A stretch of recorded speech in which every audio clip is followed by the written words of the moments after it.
Hello student. तो शुरू करते हैं क्लास 10th का जो है क्वेश्चन नंबर 4 एक्सरसाइज 1.1 होगा। उम्मीद है आप सभी लोग स्वस्थ होंगे, मस्त होंगे, तंदुरुस्त होंगे। तो बिना समय गंवाए चालू करते हैं क्लास को। देखते हैं क्वेश्चन क्या कहता है।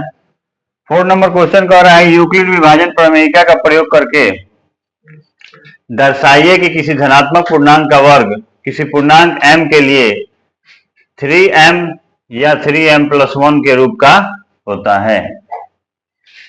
देखिए, इस क्वेश्चन में कह रहा है कि यूक्लिड विभाजन प्रमेयिका का प्रयोग करके ही आपको यह प्रूव करना है कि 3m या 3m+1 के रूप का होता है। तो हम शुरुआत करेंगे, माना ए कोई धनात्मक विषम पूर्णांक है, धनात्मक विषम पूर्णांक है। मानेंगे कि माना ए कोई धनात्मक विषम पूर्णांक है, तो यूक्लिड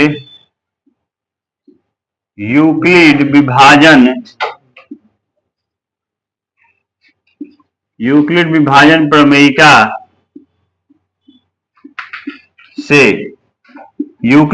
प्रमेयिका से जब हम चलेंगे तो a इक्वल टू लिख सकते हैं BQ plus R। a equal to हम लिख सकते हैं BQ प्लस R। अब यहाँ a इक्वल टू क्या हो जाएगा, तो 3Q प्लस R होगा।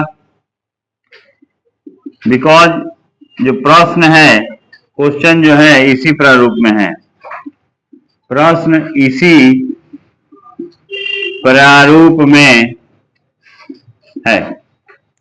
a equal to 3Q plus R, जहां R इक्वल टू क्या क्या हो सकता है, R के जो पॉसिबल वैल्यू होंगे वो 0, 1 या 2 हो सकता है।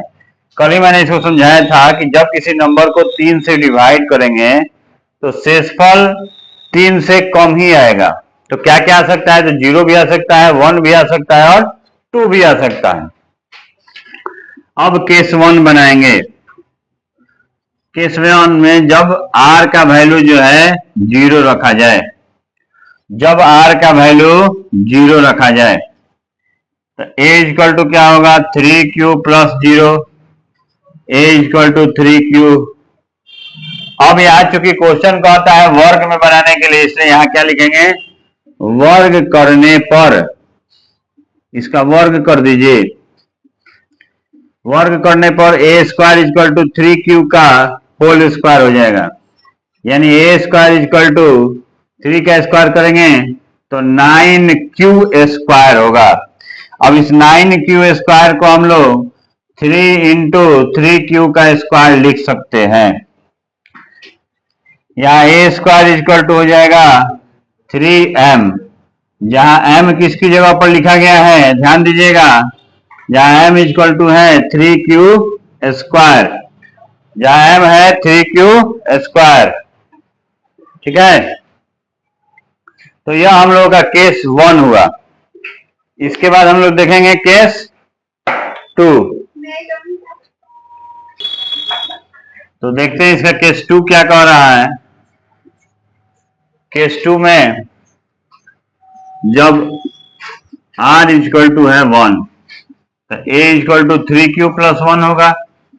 फिर दोनों तरफ क्या करेंगे, इसमें भी ध्यान से समझिएगा, दोनों तरफ वर्ग करने पर, दोनों तरफ हम लोग क्या करेंगे, वर्ग कर देंगे। तो a का स्क्वायर हो जाएगा और यहाँ 3Q प्लस 1 का भी स्क्वायर होगा। अब यह जो है फॉर्मूला है a प्लस बी के होल स्क्वायर पर टूटेगा, तो इसको लिखेंगे a square plus B square. देखिए a की जगह पर 3Q और b की जगह पर 1 लिखा जाएगा, तो a square plus B square plus 2ab। अब इसका स्क्वायर कर दीजिए, तो यह हो गया 9Q स्क्वायर, यह 1 हो गया और यह 6Q। अब इसको इधर करेंगे और यहाँ ये बाहर की तरफ जाएगा, तो a स्क्वायर इक्वल टू होगा 9Q square plus 6Q plus 1। इन दोनों में से क्या कॉमन ले सकते हैं, तो हम लोग कॉमन ले सकते हैं 3, तो यहाँ बचेगा 3q स्क्वायर प्लस 2q और ब्रैकेट के बाहर 1 है, ब्रैकेट के बाहर 1 है। तो ए स्क्वायर इक्वल टू हम लोग क्या लिख सकते हैं 3m प्लस 1, जहां इस बार m की जगह पर m के लिए 3q स्क्वायर प्लस 2q का प्रयोग किया गया है। कहने का मतलब है कि 3q स्क्वायर प्लस 2q इसकी जगह पर हम m का प्रयोग करेंगे क्योंकि इसी को दर्शाना है। अब देखते हैं इसमें केस 3 क्या कहता है। केस 3 जब r इक्वल टू हो जाएगा हमारा 2, तो a इक्वल टू क्या हो जाएगा 3q प्लस 2। फिर दोनों तरफ क्या करेंगे, दोनों तरफ वर्ग करने पर, दोनों तरफ वर्ग करने पर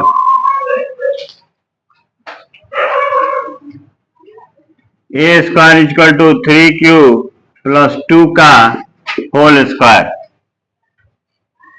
ए स्क्वायर इक्वल टू हो जाएगा।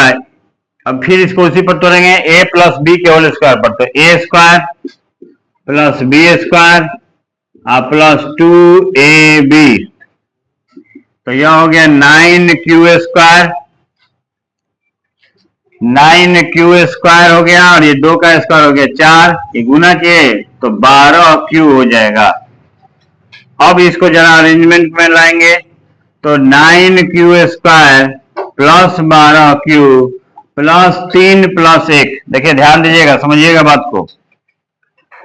इस 4 को हम लोग 3 प्लस 1 भी लिख सकते हैं क्योंकि हमको दर्शाना है 3m प्लस 1 के रूप में।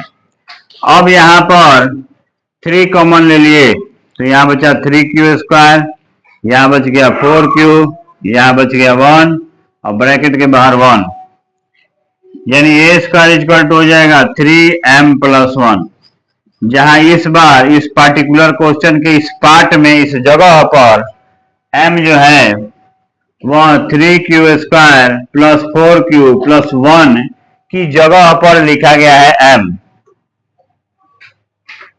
इसी दोनों बातों को हमको प्रूव करना था कि यह जो नंबर होगा या तो 3m के रूप में होगा या 3m प्लस 1 के रूप में होगा। इसी चीज को हमको प्रूफ करना था। फिर देखते हैं नेक्स्ट क्वेश्चन क्या है।